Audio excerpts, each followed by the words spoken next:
Hey guys, I'm gonna do a little video today of a recent modification I just done to my transmitter. Also be a how-to video for this specific transmitter. But recently put a signal booster on this Futaba. It's the transmitter I use. Futaba 3pm-x. That's what the front looks like. The light glare. Stickers.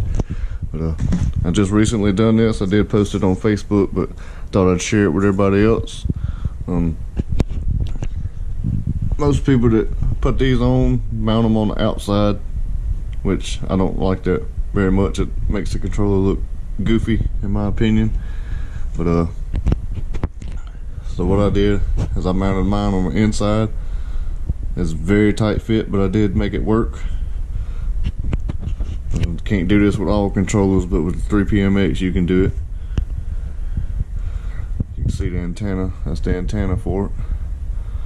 Stock one, factory one was in that hole. I removed it. But alright, let's get started. If you do have the 3pm-x, what you want to do is take the AA tray out of it. It just snaps out. Let's pull that out. Got one screw there, there's another screw there, one right here, two up here, one right there, and you have to, there's a rubber cover on the top of this trans. You have to pull it off and then you can pull your back out.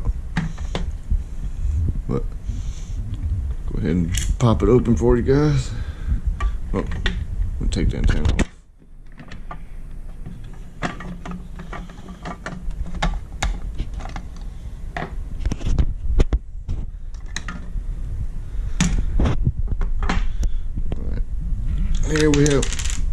Here we have the signal booster. Hobby King sells this, 2000 milliwatt, 2.4 gigahertz. Got it mounted right there. When you buy this kit, it comes this module right here. Your new antenna, which is this one, and it comes with a antenna adapter. But the one that it comes with from the factory is one that has to be soldered on. We won't be using that for this. I do have a link. I do got a link to show y'all. Forgot to bring my phone.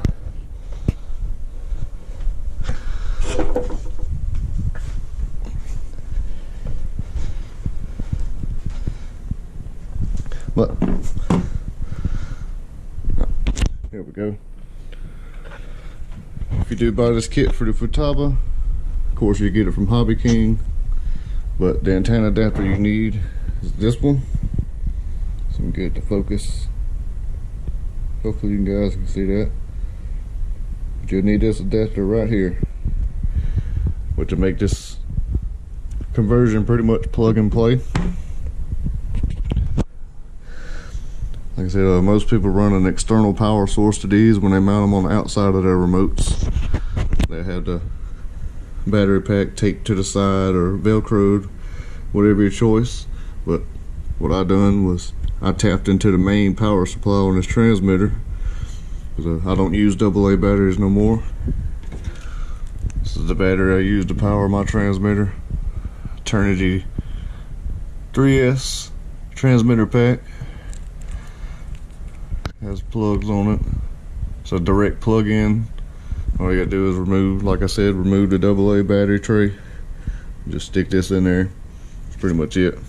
But it's kind of small. It don't really fit in there real good, so I just use this foam stuff in there to keep the battery from sliding around. But got the power wires. And that's where your main power supply is on this remote. I just soldered the wires onto it. Got that sitting right there. Then the antenna plug that I just showed you on my phone plugs up right here. I ran mine up under here, and it snaps on right there. This is where the factory antenna snaps on at. Of course, you had to remove that. I just removed the whole antenna. Some people will leave them on there, but I removed the whole antenna. It's not up there no more. You'll plug this up, hook it up to this, which it'll tell you on the back. It's labeled to radio. Trying to get the focus. There's the radio on the back, and that's where your antenna goes. So there's really no way to reverse these. It's pretty simple to install. Like I said, I don't know if all Futabas have the same plug like this, but because I don't have any experience with the others. But for the 3pm-x, that's the adapter you need, the one I showed you on my phone. Kill Mode did a video on his. I think he was using a Fly Sky, and it had the same antenna. This is the same adapter he used. I'm not sure what all other remotes this will work on. I don't know if it'll work on Spectrums or others, but I do know it does work with the Futaba. But see the power wire. That's where the original AA's plugs up at. 3S LiPo. I just plug it up in there. The voltage range power input for this is 5 to 15 volts. If you choose to mount it on the outside, you just have to run an external battery pack on the outside of your transmitter. But I wanted to mount mine inside to make it look as clean as possible. Back, I'm going to show you the top of it. It's hard trying to do this with one hand. Like I said, it is a real tight fit. It's not all the way closed, obviously, but I just drilled a hole on top of it for the antenna to stick through. And of course, that just screws on top. And that's it. Said it took me like 10 minutes to do this. Not a very hard mod to do it all. I don't know the stock range. I know this Futaba is good for well over 1,000 feet. I've seen an article that said they got 1,700 feet out of the stock range, but most range I see people getting around anywhere from 12 to 1,500 on average, which is plenty of range. I actually never had range problems out here by the house on my normal road that I run on, but it's at the airport that I ran at is where I had problems. I ran out of range twice up there.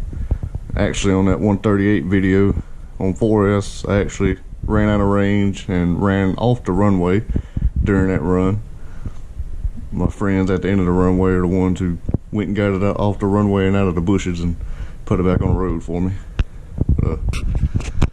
I did a range test the other day and I got 3,500 feet out of this system now. Range could have been a little better, but with the test I done, I got over 3,500 feet, which is more than I'll ever need. So if you're looking to do this mod, it's real easy. Like I said, Hobby King is the ones that sells this kit. 2,000 milliwatt radio signal booster. Pretty much it, guys. Hope this helps out anybody. All right, I'm out.